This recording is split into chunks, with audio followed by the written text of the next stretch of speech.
O'Neill, 2 L's. I serve the SGC under a General Hammond. We're explorers. You see, we're from another planet. The unstable vortex of a forming wormhole. Kawoosh. Indeed. Hello everybody and welcome back to the Kawoosh podcast. We are at our final episode of season 2. I'm your host Arne. I'm joined as always by my lovely host Evie. So yeah, we are at the final episode of season 2 and to my surprise this turned out to be a clip show.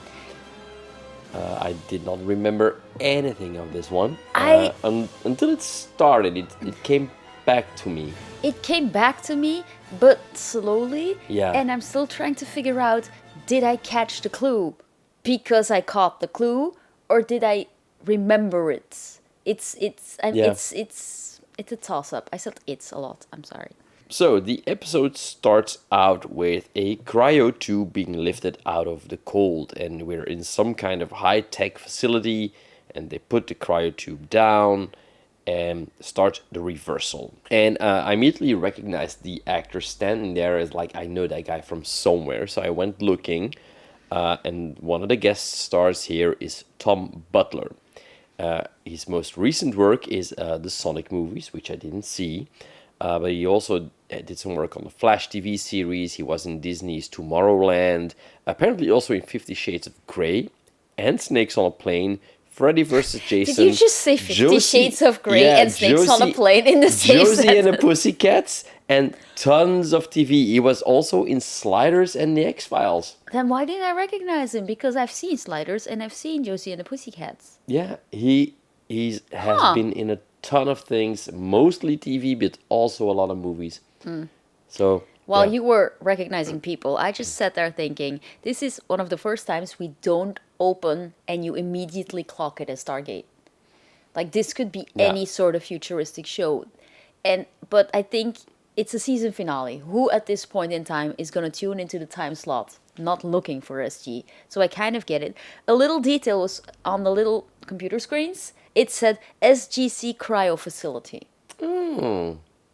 So somebody put in the work to put it on there for some reason. It did have the style of Stargate. They have a certain style in designing their sets. Yes, but mostly the opening is always going to be, look, it's this show. Like there's a Stargate or there's something very 90% recognizable. of the episodes start in the gate room. Yeah, This doesn't. but So that's it kind by of throws design, you yeah. off. Yeah.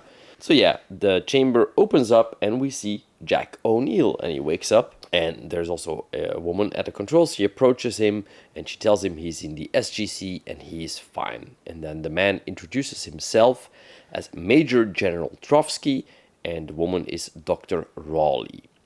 And the Major General tells him he regrets to inform him that the rest of SG-1 is deceased and probably everyone he ever knew is dead because it is 2077. And this is where I caught the first clue. The guy says, I regret to inform you. And then he tilts down and he reads the names off a list. Ooh. Like, I regret to inform you that your teammates... And then he tilts down and it's like he's reading them off a list, have deceased. And I'm like, okay, but if you really were waking someone up from your own, you would have taken the time to learn those names. So it doesn't seem... That's... Because that's... Yeah, the story they tell him... Yeah. You would think that they know this stuff because he's supposed to be very important and they kept him Yeah. in stasis and all that stuff. But yeah, we're gonna get to that. But it just felt like a very needlessly cruel, yeah. careless moment. And then later on, more of that happens. But yeah, that jumped out to me. Also, whenever they want to make a bit as futuristic as possible, they say, how can we make this pillow as uncomfortable ever? Like, what was that? It was a triangle shape that looked like it just pinched. No, I don't understand.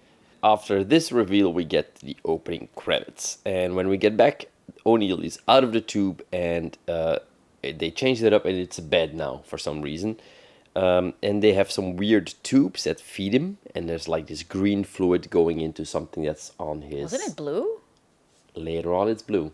Huh. Okay, so now it's green. Okay. So it was green in the beginning, and they change it to blue, and they do some close-ups of that when it happens. So that's why I clocked it.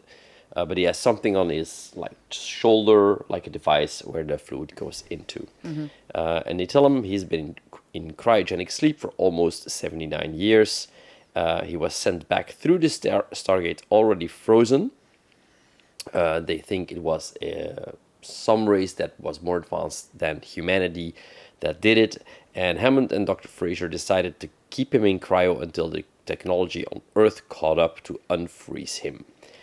And they ask him what he remembers from the planet he went to, but he doesn't remember much. Then they dress him up and give him a tour of the facility, which pretty much looks the same, although slightly more high-tech with some colored lamps and stuff like that. No, but I do like it because, one, you can just use your location and redress it a little, but they're very smart about it, even later on as well, because later on you realize, like, okay, do I just give the spoiler already?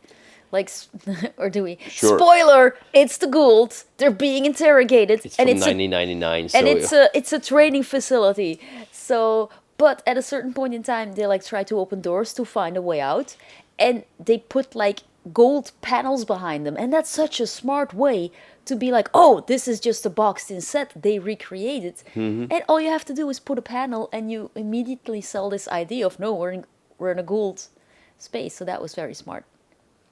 Yeah, and the redressing is also done very smart because it's basically just the SGC, but they changed some of the lamps to make them slightly more futuristic, have some colored LED lines running around along the wall, stuff like that. But the rest of it is just the same.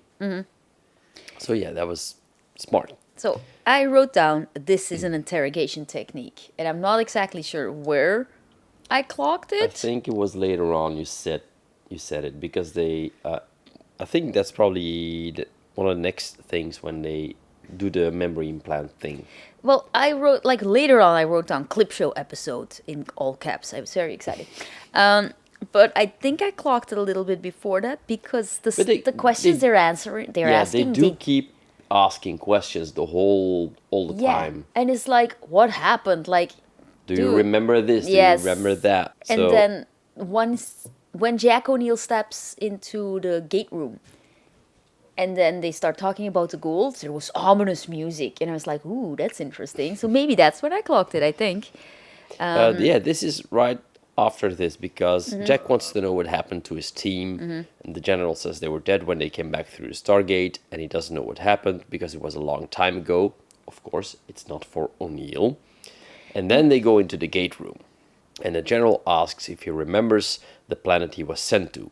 And Jack says that it was ruled by the goa'uld.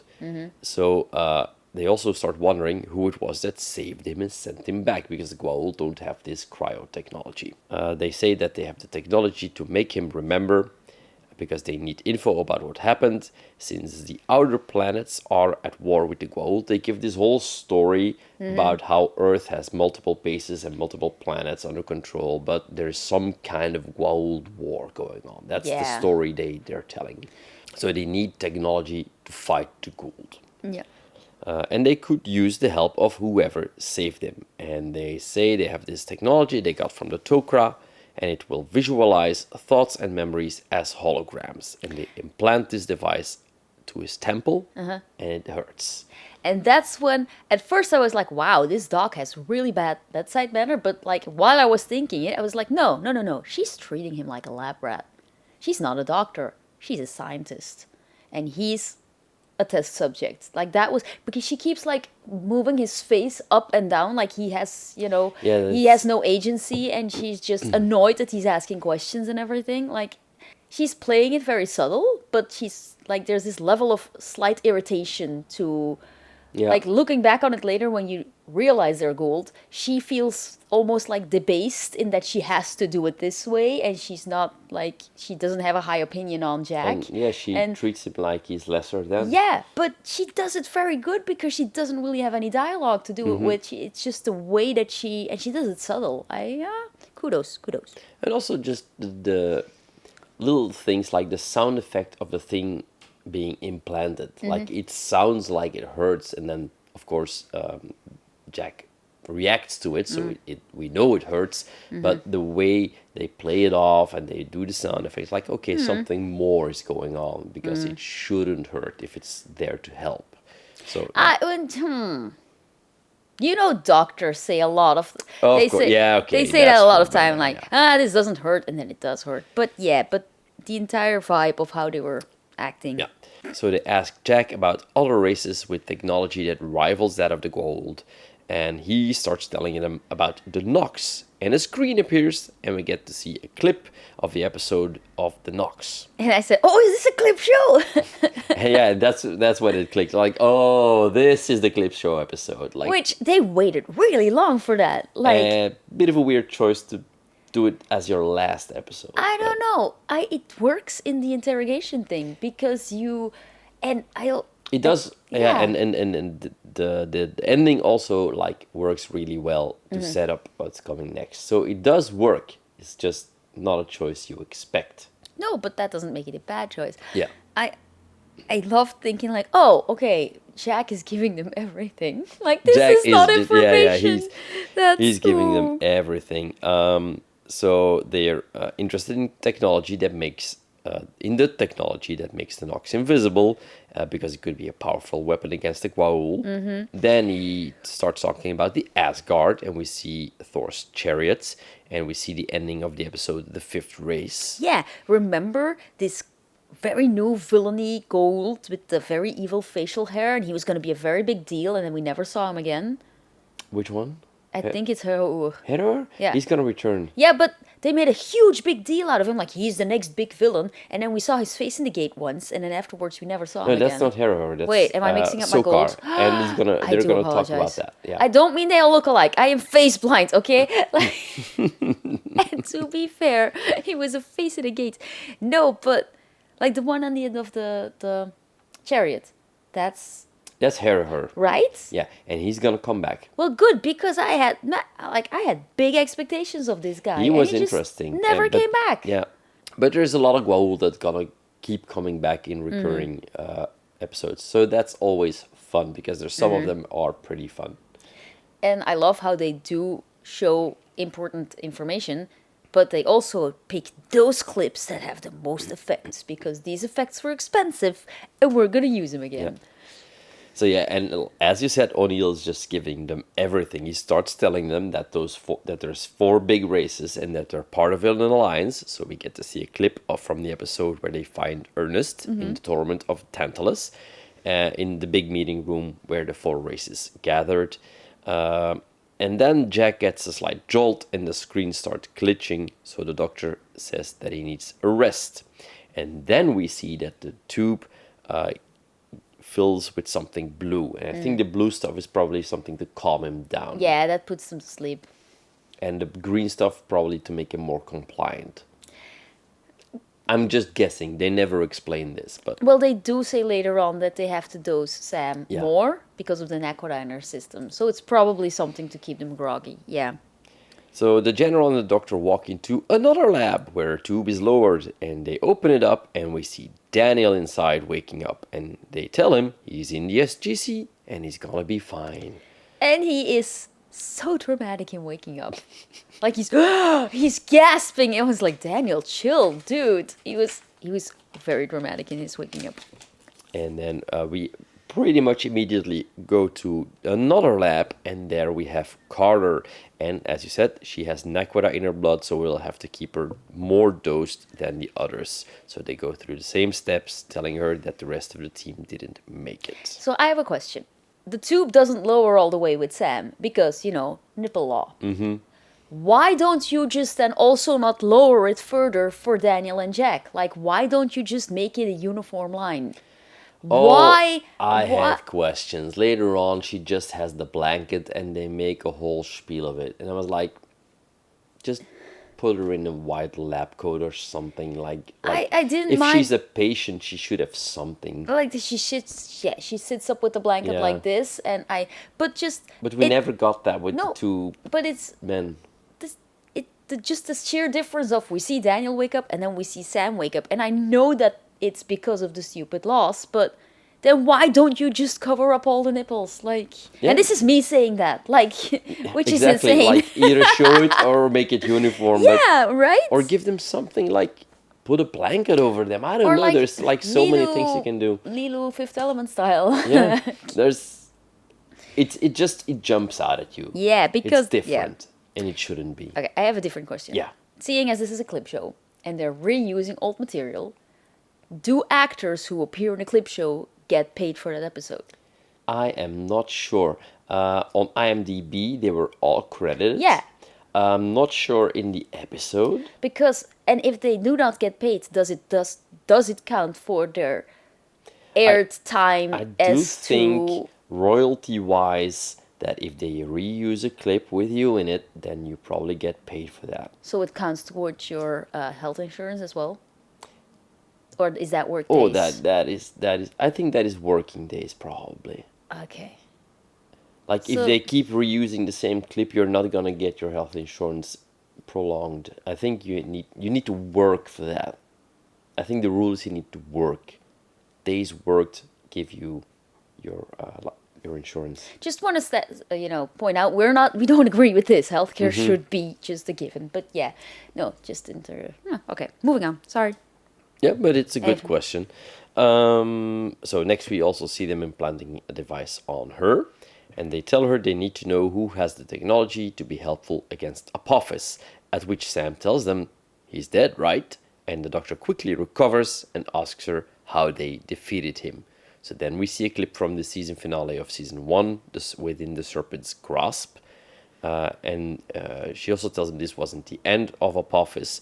Other goa'uld got to him since he was weakened. So at this point, we kind of get a glimpse that Sam knows more than they do, which Yeah. shouldn't be possible. Yeah. And then I wrote down, did Daniel get his hair cut again? Or Yeah. did Cryo just completely ruin it? I'm pretty sure he got a haircut, but it was kind of confusing because it was slicked back because it was wet a lot of the time in Yeah, this and episode. then all of a sudden it was like really straight across his brows, and I'm like, what? That wasn't like, it just was weird. So yeah, the general is with Daniel. He asks who those other... So we get like a crosscut. Like Sam says, there's other system lords. And we crosscut to Daniel, who's telling them about Sokar, about Harrower, and Hathor. And he also mentions Hathor managed to do a lot of damage, according to him. So then we get to see a clip from the episode, Hathor. And we see the ending. And I know that I noticed that she... was in the background after they defeated her, but you can actually see her stepping out of the flames. And but walking it's away. And then we see her in the back. But the background is clearer because, of course, the stepping out of the flames was a visual effect, and it's kind of blurry. So I didn't clock it last time, but you can see her stepping out of the bath in flames and then Which is walk very smart away. because, like, spoiler alert, Hathor is behind all this. Like, we as viewers are also reminded of Hathor and, like, given a clue that, hey, look, she got out, she escaped. Yep. So, smart. Daniel really wants to know what happened to his friends. His team, so they tell him his team got sent back dead, but Hammond lived to the age of 93. Then we cut to Teal'c waking up. But he wakes up at the SGC, the actual one. He's been woken up by Dr. Fraser and General Hammond. And he wants to know where the rest of the team is, and they hoped that he could tell them. Because they went missing in action and they sent SG-3 and 7 to get them back, and they found Teal'c near the gate unconscious. The rest was probably captured. So Teal'c remembers a mixture of serpent and horse guards, which is an unusual combination. And he wants to go back to the planet to find them, but Hammond says he can't let him do it. Dr. Fraser says he was in coma for nearly 3 weeks. He was barely alive when he came in, which Teal'c also reacts to like, this is weird because my symbiont should be able to keep me in a better state. So which also tells us that the goa'uld might have something to do with this, but they don't really go into that. I love how, while they're talking, like, Teal'c is very dramatically, like donning his gear, like he's putting his jacket on, he's like getting ready for action. And then when they tell him like, you've been out of commission for 3 weeks, we've called off the search, you know, it's done, they're gone, we can't really, he starts taking it off again, but equally dramatically, like he's and it fits his character very much because he's making a choice there. But it was very dramatic. Yeah, Hammond says they send out teams, they send out drones, and they didn't find anything, no trace, so they could be in any goa'uld stronghold by now, and he can't spare any more resources on the search. So Teal'c informs him that if he doesn't want to continue the search, he will continue on his own, which Hammond says, I can't let you do that. So Teal'c resigns. Yeah, which was dramatic. And at first, Hammond doesn't really want to let him go because he knows too much, but of course he also knows that Teal'c would die for his friends and he's not going to be able to stop him. So they let him. Which shows Hammond has grown as a character, because season 1 Hammond would not have let him go. Yeah, definitely. There was a whole discussion in the beginning of season 1, like he knows stuff, we can't let him leave, even when he wanted to go to his family. So this comes up again, but Hammond knows he's not going to be able to persuade him to stay, so Teal'c says, I will leave in 1 hour. We cut to Jack. He's awake. He's holding the tube with the blue stuff. So the blue, and you can see the blue stops at his hand, so Yeah. it's not getting in his system, which is very smart. And then he hears the general and the doctor talk, and they're speaking in, is it Jaffa language or Egyptian? I'm not sure, It's but not- it's obvious that They they're say Goa'uld. Cree. Yeah. So I'm thinking they're more like the Jaffa language or something. Anyway, they're ghouls. So yeah. I wrote down, called it.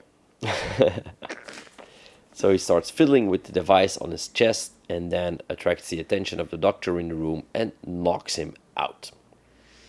Then we cut back to the SGC, where Teal'c walks into the gate room and he he's kept his old garb. he's wearing his robe. He's civilian clothes. I don't know how would you say it. And there's a bunch of soldiers and Hammond waiting for him to see him off. Hammond tells him that he will be missed, and they salute him as he walks away through the gate. And he has this little moment Where he stops right in front of the Yeah. gate.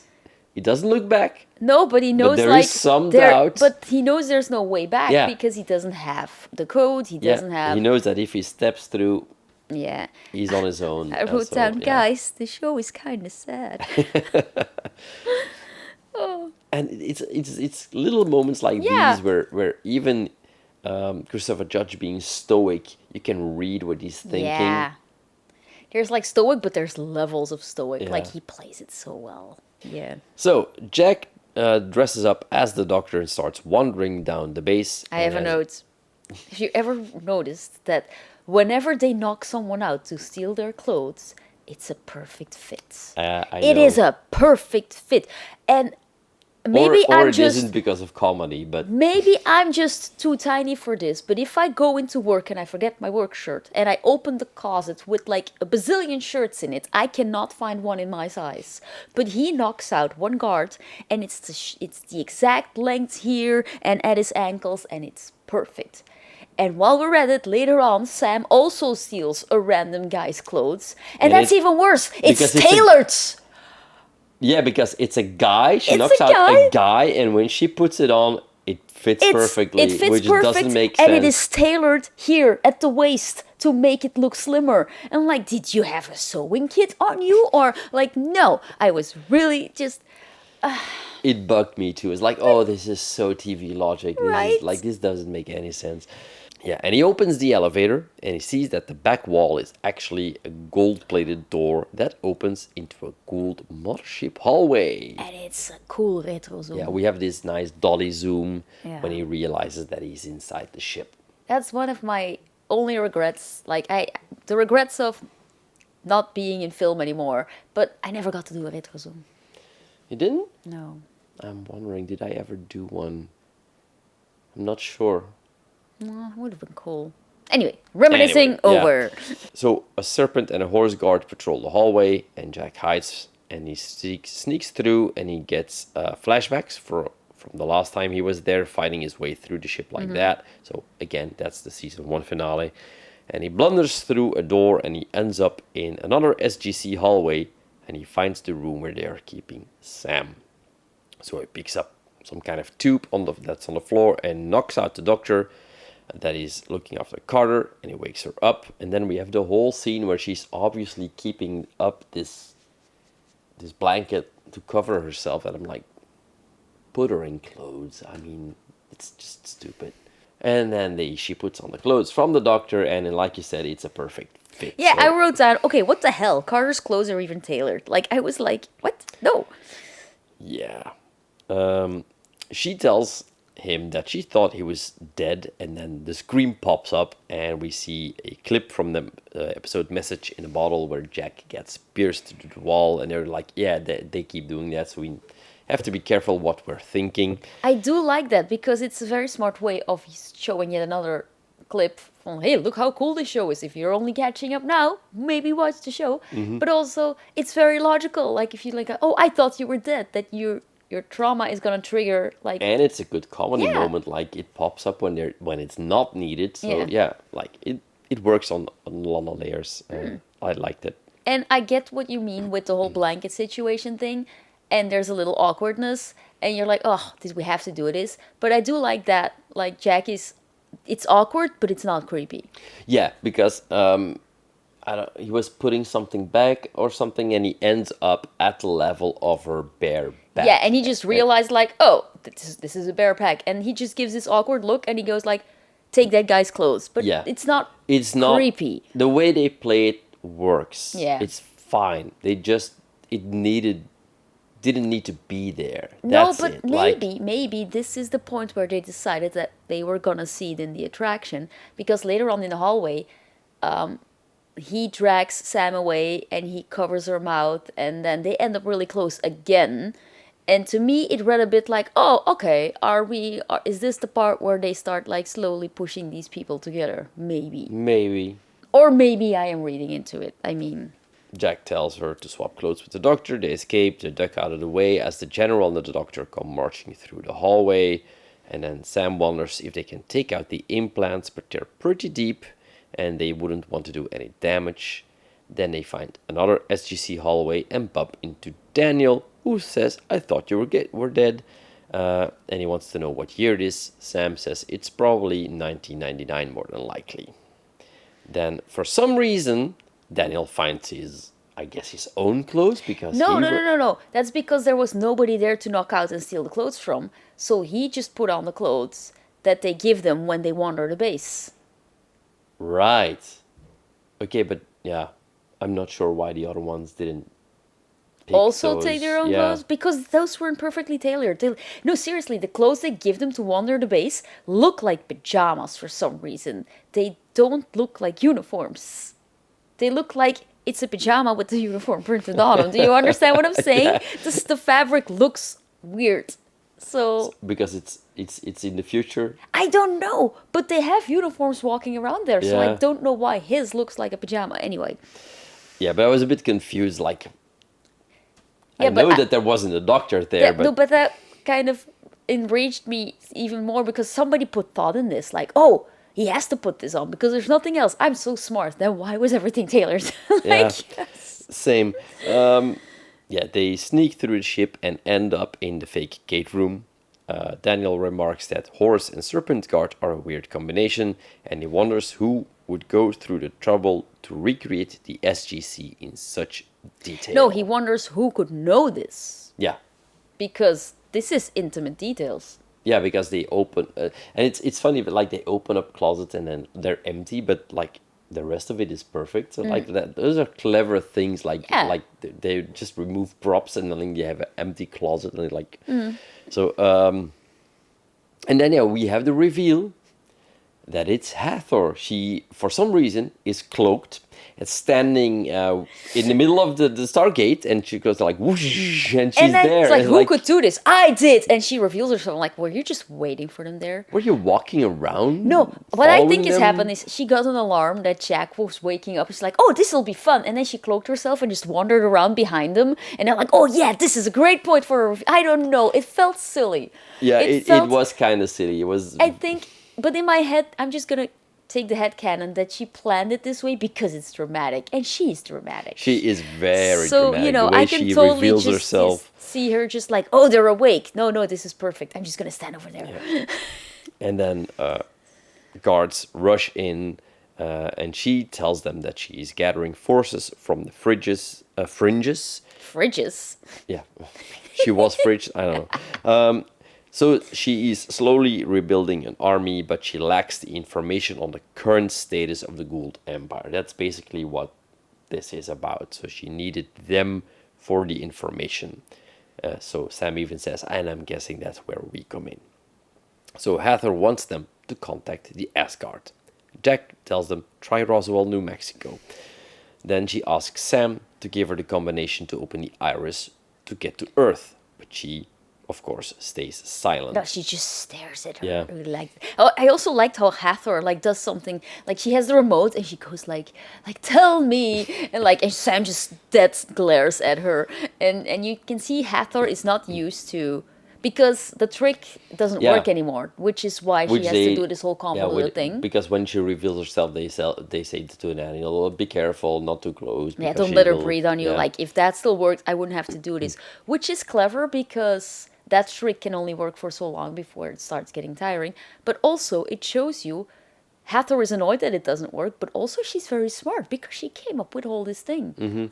She comes off way better than last Yeah, time, actually. like she has well, to- it's only one scene, of course, but I hope she Yeah, but continues it's doing already this. she already surpassed what we've gotten from her before. So hey, And then she says that she has other plans, and she has a grown-up goa'uld serpent that she takes out of one of the Jaffa, and she says, this one is ready to take a host. Who of you shall it be? Bum, bum, bum. I wrote down dun dun dun. Look, I didn't anything. But I do like that because it's a very clever way of getting the information you want. But also, I like that they make a point of saying, like, we don't just always have a Goa'uld on hand who is willing to switch bodies, who is ready to take a host. It's not that they can jump from host to host, but it's also always a risk. So once they choose someone, they're not just gonna get out of there. Yeah, and taking an enemy as a host Yeah. might not be the perfect host for you, Yeah. because you're always going to be doubting, is this one loyal? So it's more of a also, last resort. they might look down on it because, like, Yeah. oh, you didn't get to pick your own body, you Exactly. just got leftovers or whatever. So it's more of a last resort. So yeah, so this is the cliffhanger. Yeah. I do have one question about, because we had the same question, like, the symbiont grows inside the stomach, but they also said, like, anyone who has a symbiont needs one or they will die. And last time they took it out of Teal'c, he crumbled almost immediately, but this Jaffa is just standing there. It takes some time before the All body right. will start reacting and get weaker. Okay, but then do they give you a new one? Hopefully, right? I think the thing is they put a new larva in there. Okay. And the larva has, I think that it's a very slow growth. So Mm-hmm. you have multiple years before it's fully grown, and then they just swap it out. And it's actually, this is something that will come very much later in the series. It provides the Jaffa with some sort of enzyme that they need for their body. And Yeah, if they don't, because- if they take it out, you don't get it anymore. So they eventually will get a drug that will free them from the. It's the lysine deficiency that they build into the dinosaurs, Exactly, and it's then that they can. that reasoning. Like Teal'c just started eating soybeans and suddenly realized, hey, wait a minute, no, This works. this works too. No, I do like. I think this is the first time we see an adult symbiont. No. No? No. When did we see it In the before? pilot episode. The one that takes over Shara Yes, is also but a that fully grown is one. a puppet, and that's Yeah, this why one is this definitely CGI. This looks different, and it looks darker. It looks more finny. I don't know. Yeah. Did they add more fins? I think so. Is it yeah. because it's a regular goa'uld and not a queen goa'uld? Is there a difference? No, I think they just might have changed the design. Okay, no, I'm just wondering. It's yeah. definitely more dark because It's darker. It's like a very dark green. But I think that's more because when you have a puppet, if you go too dark, you can't see the details. So maybe it was a I'm not stylistic sure, show. I'm not sure. We're probably overthinking it. I think they just kept evolving the design a little bit. And maybe not all goa'uld look alike. Maybe that's just. And it was probably also to like make sure you got that this one was different from the larva, because Yeah. usually we see the larva. Yeah, we've seen Junior a couple of Yeah. times. And then in the pilot it was more like a larva. You're right. It was. But it did have more fins, so. Yeah, it did have the fins. Yeah. They probably just wanted to make sure that we got it. Hmm. And it's pretty well done. Yeah, you can see it's- that she's like holding her hands very still, so the animators don't have a lot of tracking to do, but it works. And they were probably very happy that she didn't go like this because, oh my goodness, does that just make everything so much harder? Yep. So, but yeah, it made me very excited to see how they will fix all of this. I do hope Teal'c will return before the end of next episode. That he plays an active part in getting them back or rescuing He's them. probably gonna be the one rescuing them. That I hope so. I'm not sure because again I don't remember a lot of this one. I'm guessing he's gonna try to find help. Maybe Braytac can return Well, yeah, or something. well, Braytac was in the clip show, so usually that means that we're gonna. They might be bringing him back, and he's probably gonna mount a rescue mission, but not sure how it's gonna go. Yeah, because he has no information. Like where they are. He only knows about the guards. Yeah. So, yeah, he's gonna. Yeah, that was my final note, actually. They have Horus and Serpent guards, but the episode is called The Serpent's Lair. No, Out of Mind. This one is Out of Mind. The Serpent's Lair was last season. Oh, okay. I'm messing up my episodes. Yeah, I'm sorry. it was within the Serpent's Grasp was the cliffhanger, and then the first episode of this season was within the Serpent's Lair. All right. Okay, cool. So, then question rescinded. But I'm not 100% Yes, you're sure, but I pretty. think the Horus guards are probably her Horus guards. Well, she said she's been stealing people left and right, like. So it could be So, either, but I do believe that he's gonna come back in the next episode. All right. Final question. Do you want to keep going? Yes, I do. All right. So yeah, we're having a lot of fun doing these, and I hope you guys at home do too. So yeah, we might be taking a little break just so we can catch up on some episodes and make sure we have a head start. And then we will be back with season 3. Just smiling at each other. Okay. So yeah, I want to thank every one of you at home for watching and or listening. You can follow us on all of our socials, which will be in the show notes and will be appearing somewhere around here on the screen. And then we will see and or hear each other again for season 3 of Stargate SG-1 and season 3 of the Kawoosh podcast. All right. Bye.